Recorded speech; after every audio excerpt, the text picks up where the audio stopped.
ტუნისის ახალი კოალიციური მთავრობა ჰყავს პრემიერ-მინისტრმა მოჰამედ განუშიმ. ახალ მთავრობაში ოპოზიციის წევრებიც წარადგინა. პრეზიდენტი ბენ ალი კი თავს კვლავ საუდის არაბეთს აფარებს.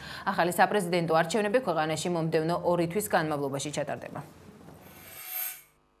ტუნისის პრემიერ-მინისტრმა ოპოზიციის წევრები ახალი მთავრობის შემადგენლობაში წარადგინა. მოჰამედ განუში ქვეყნის პრეზიდენტის საუდის არაბეთში გაქცევისა და შექმნილი არეულობის შემდეგ სტაბილურობის აღდგენას ცდილობს. პრემიერმა პოლიტიკური პატიმრების გათავისუფლების პირობა დადო და მოსახლეობას კორუფციაში ეჭვმიტანილების საქმეების გამოძიებას დაჰპირდა.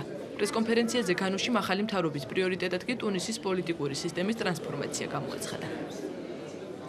მთავრობის მთავარი ამოცანაა დემოკრატიის მშენებლობა, ქვეყნის სასამართლო სისტემის რეფორმირება და სამართლიანი და თავისუფალი არჩევნებისთვის მზადება, რომელსაც დამოუკიდებელი ორგანო ჩაატარებს და საერთაშორისო დამკვირვებლებს დაესწრებიან.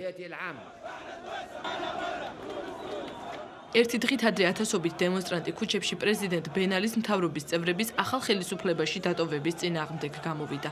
თუმცა განუში ტუნისელებს მჭიდრო თანამშრომლობასა და ქვეყნის მართვაში მონაწილეობას პირდება.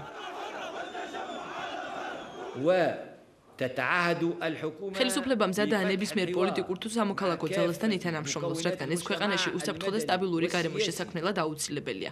ამით ჩვენ სამუშაო ადგილების ზრდას და ცხოვრების პირობების სრულყოფას ხელს შევუწყობთ.